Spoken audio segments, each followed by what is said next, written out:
Livro O Peregrino, capítulo 8. Título: Cristão encontra os leões e chega ao Palácio Belo. Em meu sonho, vi que ele apertou o passo e seguiu em frente, pensando em talvez arrumar pousada ali. Ora, logo adiante entrou por uma passagem bastante estreita e dali desviou cerca de 200 metros à frente, à casa do porteiro. Mas avançava com cuidado, observando atento o caminho, e logo divisou 2 leões. Agora pensou consigo: vejo os perigos que fizeram desconfiança e hesitante voltar por onde vieram. Os leões estavam acorrentados, mas ele não via as correntes. Então teve medo e cogitou também voltar como os outros 2, pois acreditava piamente que a morte o esperava adiante. Mas o porteiro, que se chamava Vigilante, percebendo que Cristão estacara, como se quisesse voltar, gritou-lhe dizendo: "É sua força assim tão pouca, Cristão? Não temos leões, pois estão acorrentados e foram colocados aqui para testar a fé dos que a têm e para revelar àqueles que não a têm. Mantenha-se no meio do caminho e nada sofrerá." Vi então que ele avançava, tremendo de medo dos leões, mas bem atento às orientações do porteiro. Ouvi o rugido das feras, mas elas não o tocaram. Então bateu palmas e seguiu adiante até alcançar o portão onde estava o porteiro. Disse Cristão: "Senhor, que casa é esta? Posso passar a noite aqui?" "Esta casa foi construída pelo senhor do morro, e ele a ergueu para alívio e segurança dos peregrinos", respondeu o porteiro, que também lhe perguntou de onde vinha e para onde ia.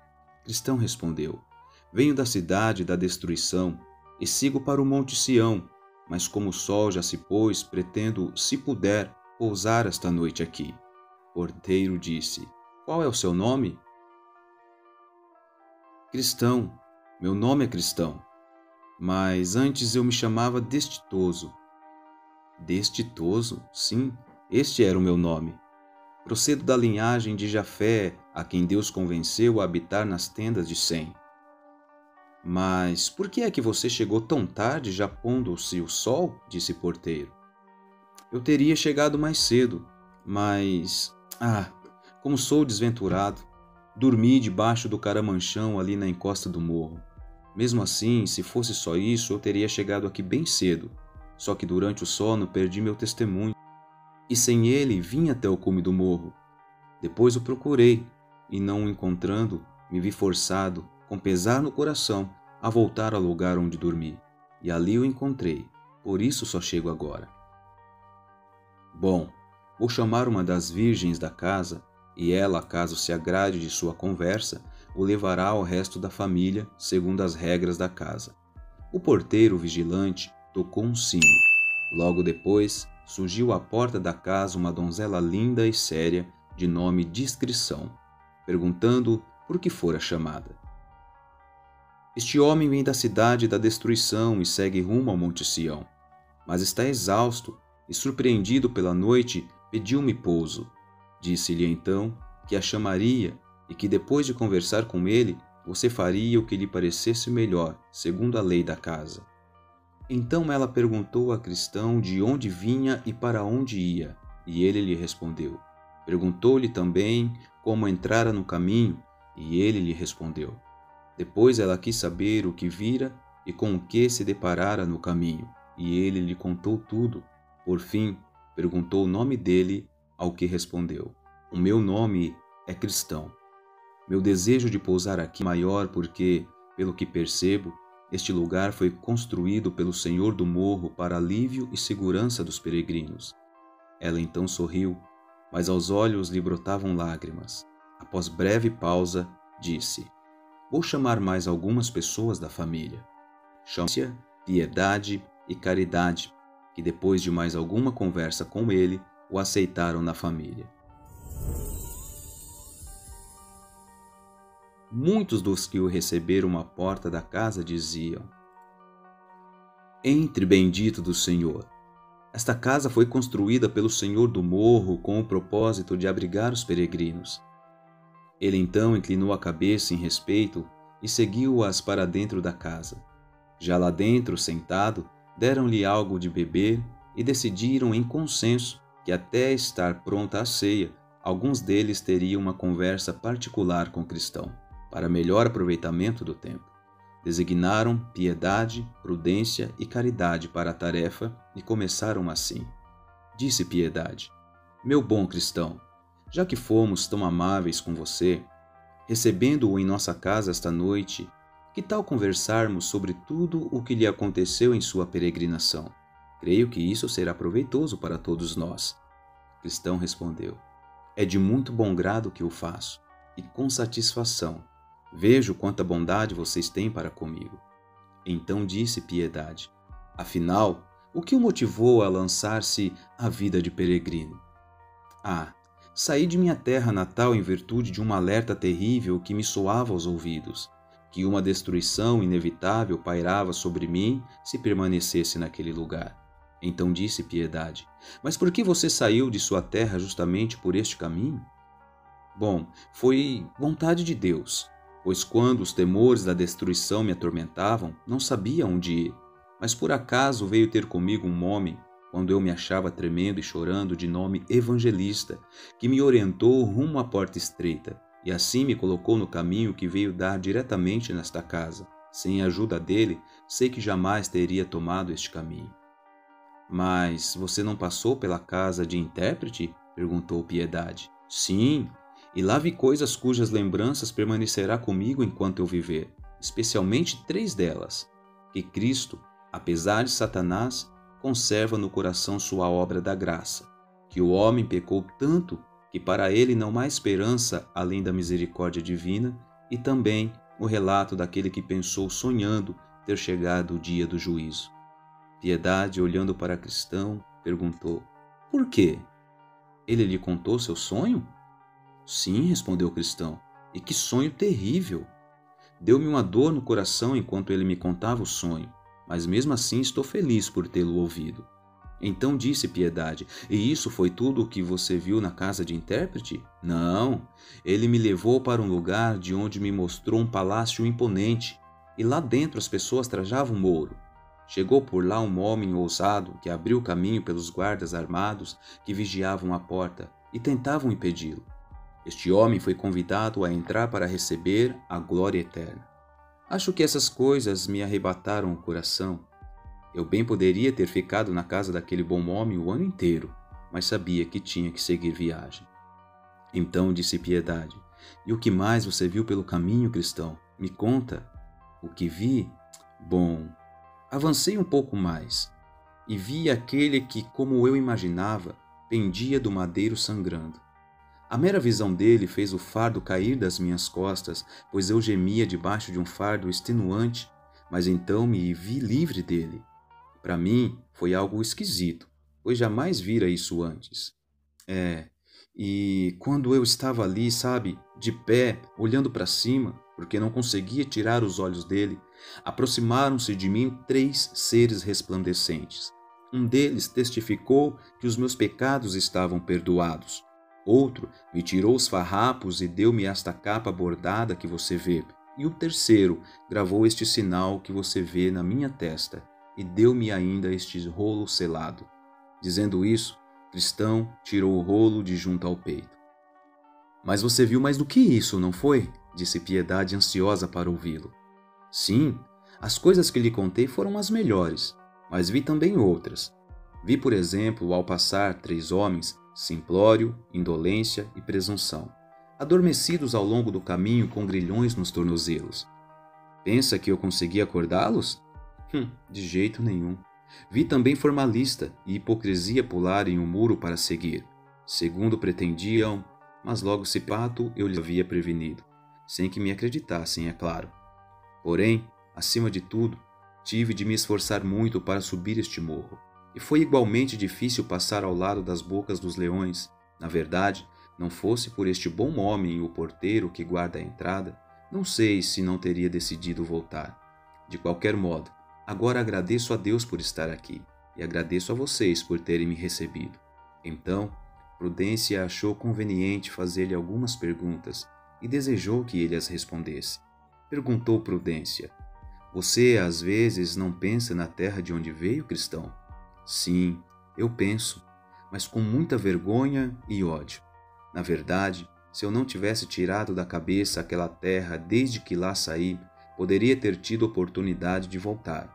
Agora, porém, desejo uma terra melhor, ou seja, uma terra celestial. Hebreus capítulo 11, versículo 15 e 16. Prudência continuou.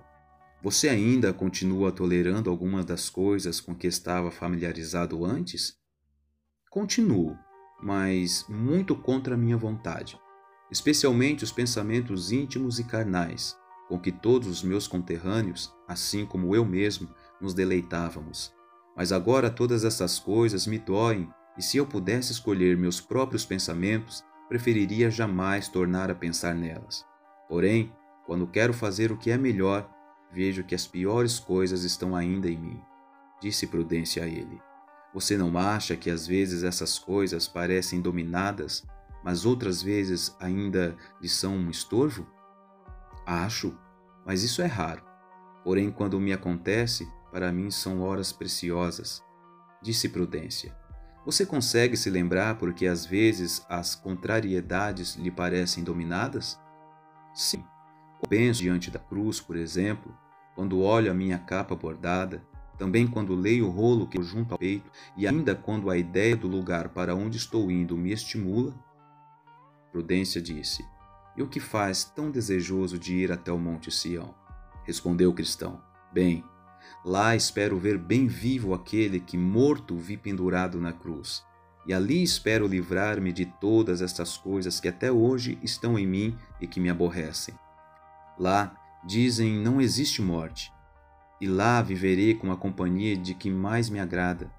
Para dizer bem a verdade, só posso mesmo amá-lo, pois foi ele que me aliviou o fardo. Estou cansado da enfermidade que trago dentro de mim.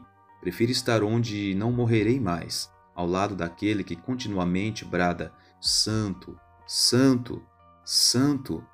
Então, neste momento, Caridade tomou a palavra e perguntou a cristão hesitante, você tem família? É um homem casado? Respondeu o cristão, tenho mulher e 4 filhos pequeninos. Caridade então disse, e por que não os trouxe consigo? Ah, como gostaria de ter feito isso, disse entre lágrimas. Mas todos eles foram absolutamente contrários à minha peregrinação. Então, Caridade, olhando a tristeza do homem, disse, mas você deveria ter conversado com eles e se empenhado em mostrar-lhe o perigo de ficar para trás, cristão. Mas foi o que eu fiz, Caridade, foi o que eu fiz. Disse-lhes também que Deus me havia revelado a destruição da nossa cidade, mas eles pensaram que eu estava gracejando, Gênesis capítulo 19, versículo 4, e não me deram crédito. Caridade então disse, mas porventura pediu a Deus que abençoasse o conselho que você lhes dava? Pedi, e isso com muito amor, pois acredite, Caridade, minha mulher e meus pobres filhos me eram muito caros.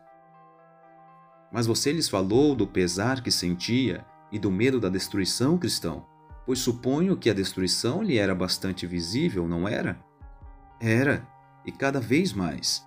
Talvez eles vissem também os temores em meu rosto, nas minhas lágrimas e também nos temores que eu tinha por causa da apreensão diante do juízo que pairava sobre as nossas cabeças.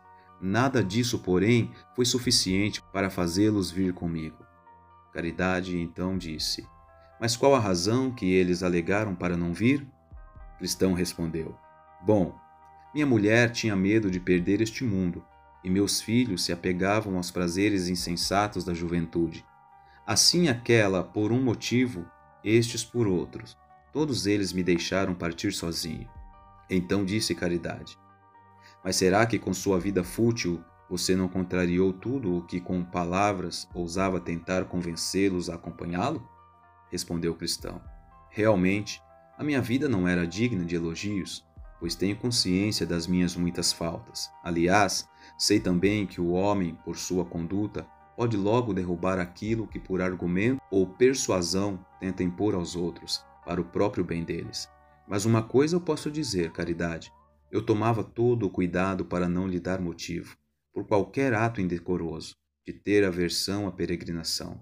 Sim, e por isso mesmo eles me diziam que eu era rígido em coisas por causa deles, nas quais eles não viam mal algum. Não acho que posso dizer que, se em mim viram algo que realmente os deteve, era a grande dor que me afligia ao pecar contra Deus ou fazer algum mal contra o meu próximo. Disse Caridade. De fato, Caim odiava seu irmão, porque suas próprias obras eram más, e as deu a Abel justas. 1 João capítulo 3, versículo 12.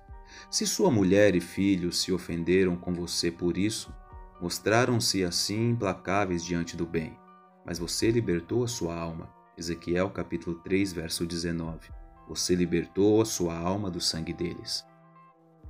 Então vi em meu sonho que assim ficaram conversando até ficar pronta a ceia.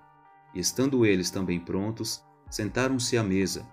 Ora, a mesa estava posta com belos pratos e vinho também muito fino, e toda a conversa durante a ceia foi sobre o Senhor do morro, a saber, sobre o que ele fizera e por que fez o que fez, e por que construir aquela casa.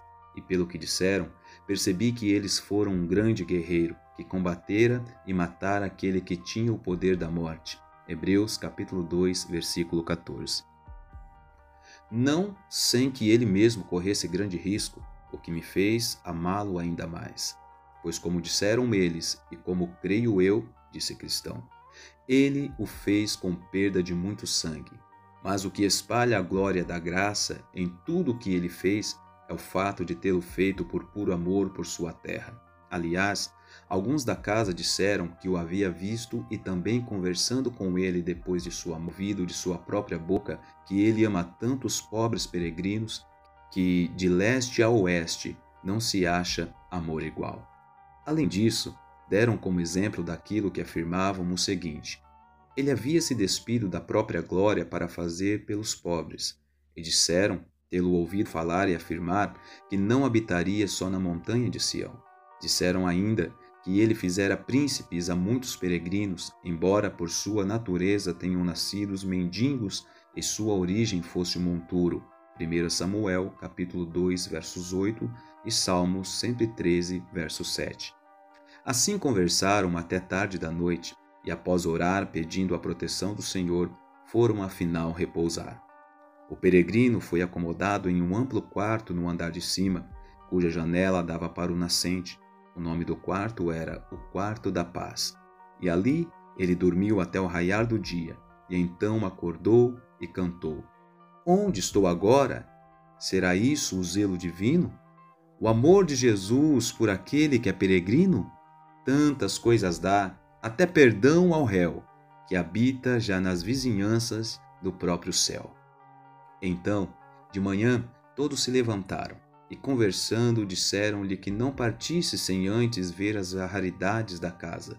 Primeiro, levaram-no até a biblioteca, onde lhe mostraram documentos de grande antiguidade.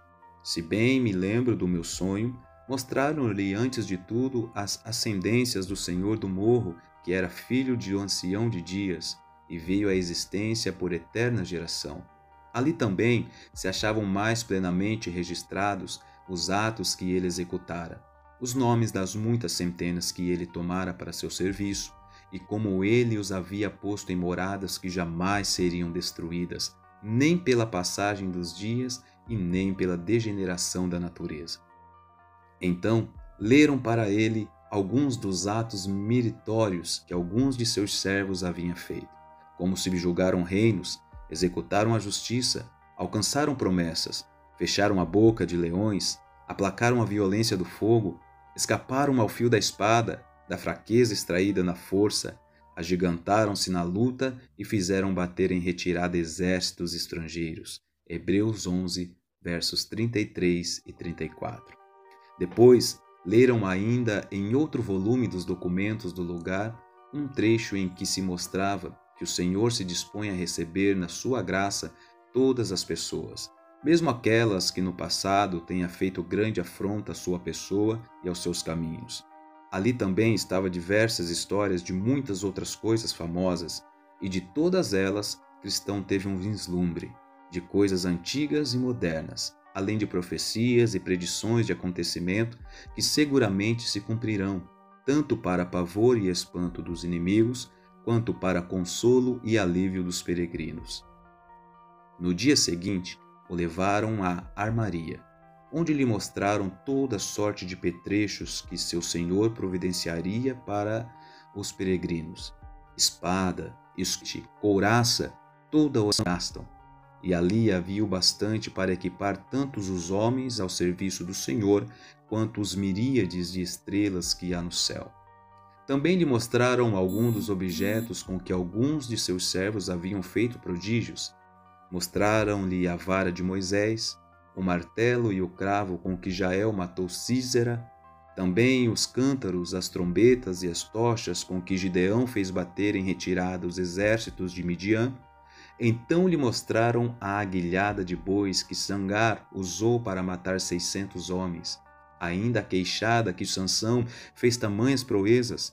Mostraram-lhe, além disso, a funda e a pedra que Davi usou para matar Golias de Gate, e também a espada com que seu senhor irá matar o homem de iniquidade no dia em que há de erguer-se para o juízo.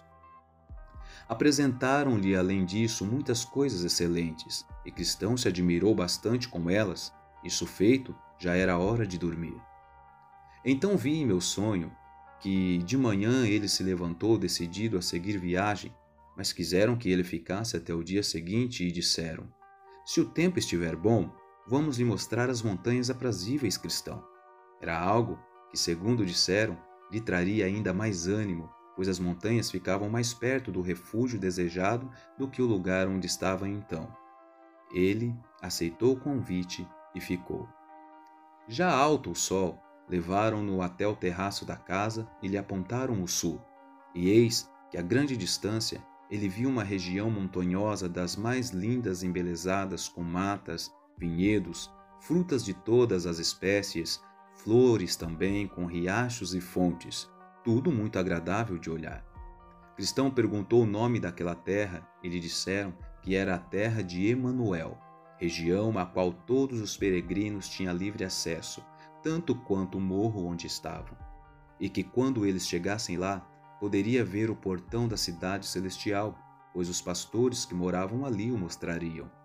Ora, ele se lembrou então de que era hora de partir, e todos concordaram. Mas primeiro disseram: vamos novamente até a armaria. E para lá se dirigiram, e chegando, o aparelharam da cabeça aos pés com instrumentos das mais altas qualidades e resistência, talvez para enfrentar os perigos do caminho.